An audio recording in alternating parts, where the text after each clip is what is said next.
Shri VPP Mustafa, ഇപ്പോൾ തുടക്കത്തിൽ ഞാൻ സൂചിപ്പിച്ചതുപോലെ സർക്കാർ മോഡൽ ടൗൺഷിപ്പ് പദ്ധതിയുമായി മുന്നോട്ട് പോകുന്നു. ആ ടൗൺഷിപ്പിനുള്ളിൽ വീട് വേണ്ടാത്തവർക്ക് പണമായി തന്നെ അവർക്ക് വേണ്ട സഹായം നൽകിക്കഴിഞ്ഞ സാഹചര്യം. മറുഭാഗത്ത് പ്രതിപക്ഷമാകട്ടെ, അതും പ്രതിപക്ഷമാണ് എന്നോർക്കണം, രസകരമാണ് കാര്യങ്ങൾ. ഒരു വർഷത്തിലേക്ക് എത്തിയിട്ടും എങ്ങും എത്താത്ത നില നിൽക്കുകയാണ്. വലിയ ആക്ഷേപമാണോ കോൺഗ്രസും യൂത്ത് കോൺഗ്രസും മുസ്ലിം ലീഗും നേരിട്ടുകൊണ്ടിരിക്കുന്നത് വയനാടുമായി ബന്ധപ്പെട്ട ഇപ്പോൾ നടക്കുന്ന ഈ കാര്യങ്ങൾ പരിശോധിച്ചാൽ?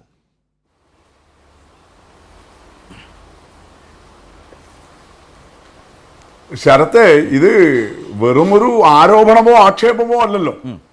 നമ്മുടെ മുന്നിലെ യാഥാർത്ഥ്യവും വസ്തുതയുമായിട്ട് നിൽക്കുകയല്ലേ. കേരളത്തിലെ ജനങ്ങളുടെ മുമ്പിൽ നഗ്നമായ സത്യങ്ങളായിട്ട് നിൽക്കുകയല്ലേ. നമ്മൾ ചിലപ്പോൾ പലപ്പോഴും രാഷ്ട്രീയത്തിൽ ഈ കക്ഷി വഴക്കുകളുടെ ഭാഗമായിട്ട് ആരോപണങ്ങൾ ഉന്നയിക്കും, ആക്ഷേപങ്ങൾ ഉന്നയിക്കും. അതുപോലെ ഒന്നല്ലല്ലോ ഇപ്പോൾ ഈ വയനാട്ടിലെ ദുരന്തത്തെ മുന്നിൽ നിർത്തി കേരളത്തിലെ മുഖ്യ പ്രതിപക്ഷം എന്നുള്ള നിലയിൽ കോൺഗ്രസും യൂത്ത് കോൺഗ്രസും ലീഗും എല്ലാം ചെയ്തിട്ടുള്ള വമ്പൻ തട്ടിപ്പിൻ്റെ ഈ പുറത്തു വരുന്ന വിവരങ്ങൾ എന്ന് പറയുന്നത്.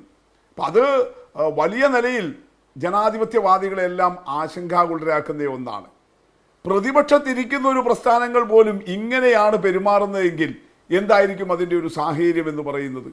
അപ്പോൾ യഥാർത്ഥത്തിൽ എല്ലാ പൊതുപ്രസ്ഥാനങ്ങളും രാഷ്ട്രീയ പ്രസ്ഥാനങ്ങളും സോഷ്യൽ ഓഡിറ്റിങ്ങിന് വിധേയമാണല്ലോ. ആ സോഷ്യൽ ഓഡിറ്റിങ്ങിൻ്റെ ഭാഗമായിട്ടാണല്ലോ ഈ വിവരങ്ങൾ ഇപ്പോൾ പുറത്തു വരുന്നത്.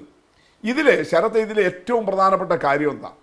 ഇത് ആക്ഷേപവും ആരോപണവും മാത്രമല്ല എന്ന് ഞാൻ പറയുന്നത് എന്തുകൊണ്ടാണ്? ഈ വിവരങ്ങൾ ആരാ പുറത്തു പറഞ്ഞത്?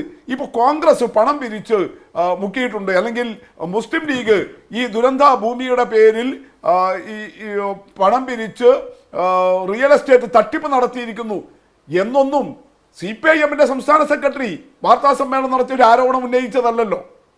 DYFIയുടെ നേതാക്കൾ ഒരു പത്രപ്രസ്താവന ഇറക്കിയിട്ട് ആക്ഷേപം ഉന്നയിച്ചതല്ലല്ലോ. യൂത്ത് കോൺഗ്രസിന്റെ ക്യാമ്പ് നടക്കുന്നു, അവരുടെ പ്രവർത്തക ക്യാമ്പാണ്. ആ പ്രവർത്തക ക്യാമ്പിൽ ചോദ്യം വരികയാണ്. എന്താ ചോദ്യം? എവിടെ യൂത്ത് കോൺഗ്രസിന്റെ വാഗ്ദാനം? നമ്മൾ പറഞ്ഞ 30 വീടുകൾ എവിടെ? അതൊക്കെ ഒരു വലിയ ടൈറ്റ് മത്സരം പോലെയാണ്. DYFI കേരളത്തിൽ കുറച്ച് സ്വാധീനമുള്ളൊരു സംഘടനയാണല്ലോ. 25 വീടേ പ്രഖ്യാപിച്ചുള്ളൂ. അപ്പോൾ ഈ കുഞ്ചനും ബോബിയും കളിച്ചിട്ട് നമ്മുടെ യൂത്ത് കോൺഗ്രസ്സുകാർ 30 വീട് പ്രഖ്യാപിച്ചു. ഇതിനെക്കുറിച്ച് യൂത്ത് കോൺഗ്രസിന്റെ ക്യാമ്പിലാണ് ചോദ്യം വരുന്നത്. നമ്മൾ ആരും പുറത്തൊന്നും ഉന്നയിച്ചതല്ല. DYFI നേതാക്കൾ പോലും ചോദിച്ചില്ല. അവർ നേരത്തെ കൊടുത്തു. അവർ 25 വീടാണ് പ്രഖ്യാപിച്ചിട്ടുണ്ടായിരുന്നത്. 100 വീടിനുള്ള കാശ് 20 കോടി രൂപ കുറെ മാസങ്ങൾക്ക് മുമ്പ് തന്നെ സർക്കാരിനെ ഏൽപ്പിച്ചു. അതിന്റെ പണി ഇപ്പോൾ അവിടെ നടന്നു വരുന്നു. മാനന്തവാടിയിൽ നമ്മളത് കണ്ടുകൊണ്ടേയിരിക്കുന്നു. നിയമപരമായിട്ടുണ്ടായിരുന്ന എല്ലാ തടസ്സങ്ങളും അവിടെ സർക്കാർ ഏറ്റെടുത്ത ഭൂമിയെക്കുറിച്ച് എസ്റ്റേറ്റ് ഉടമകൾ ഹൈക്കോടതിയിൽ ഉൾപ്പെടെ പോയി കേസ് നടത്തി. അതെല്ലാം തീർത്ത് പരിഹരിച്ച് ഹൈക്കോടതിയിൽ നിന്ന് അനുകൂല വിധി നേടിയെടുത്ത് അവിടെ ദ്രുതഗതിയിൽ അതിൻ്റെ നിർമ്മാണം നടന്നുകൊണ്ടിരിക്കുന്നു.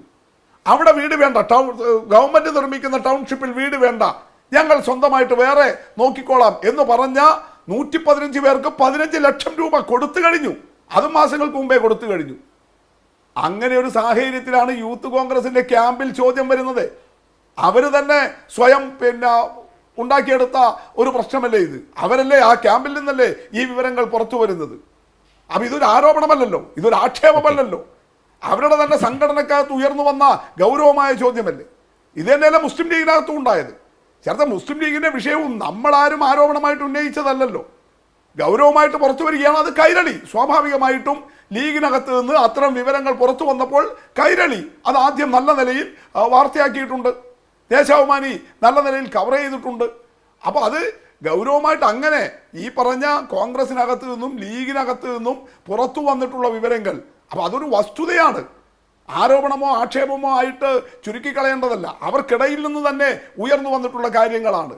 അത് സ്വാഭാവികമായിട്ടും രാഷ്ട്രീയ പ്രവർത്തനത്തെ സംബന്ധിച്ച് വലിയ സോഷ്യൽ ഓഡിറ്റിങ്ങിന് വിധേയമാക്കുമ്പോൾ ഈ പ്രതിപക്ഷം എന്നുള്ള നിലയിൽ ഇവർ കാണിച്ചു വെച്ചിരിക്കുന്നത് എന്തുമാത്രം അപമാനകരമായ സംഗതിയാണ്. ഈ പണം പിരിച്ചു മുക്കുക എന്ന് പറയുന്നത് നേരത്തെ തന്നെ കോൺഗ്രസിനെ കുറിച്ചും ലീഗിനെ കുറിച്ചുമെല്ലാം ആ ആക്ഷേപം എത്രയോ സംഭവങ്ങളിലുണ്ട്. അത് ആ സംഭവങ്ങൾ ഇനിയും അവർ ഉപേക്ഷിക്കുന്നില്ല. അവരിപ്പോഴും ഈ പഴയ അവരുടെ അതേ ശൈലിയാണ്, പിരിക്കുക, മുക്കുക, നക്കുക എന്ന് പറയുന്ന ശൈലിയിൽ തന്നെയാണ് എന്നുള്ളതിൻ്റെ അങ്ങേയറ്റം അപമാനകരമായ ഒരവസ്ഥയിൽ പുതിയ കാലത്ത് എല്ലാം ഇങ്ങനെ വളരെ വേഗം തുറന്നു കാട്ടപ്പെടുന്ന ഈ വിവരങ്ങളുടെ ഒരു ലോകത്ത് ഇപ്പോഴും നമ്മുടെ നാട്ടിലെ കോൺഗ്രസും യൂത്ത് കോൺഗ്രസും മുസ്ലിം ലീഗും എല്ലാം ഇങ്ങനെയാണ് ഉള്ളത് എന്നുള്ളത് അവരിൽ നിന്ന് തന്നെ ഈ വിവരങ്ങൾ പുറത്തു വരുന്നു എന്നുള്ളത് ഞെട്ടിക്കുന്ന സംഗതിയല്ലേ.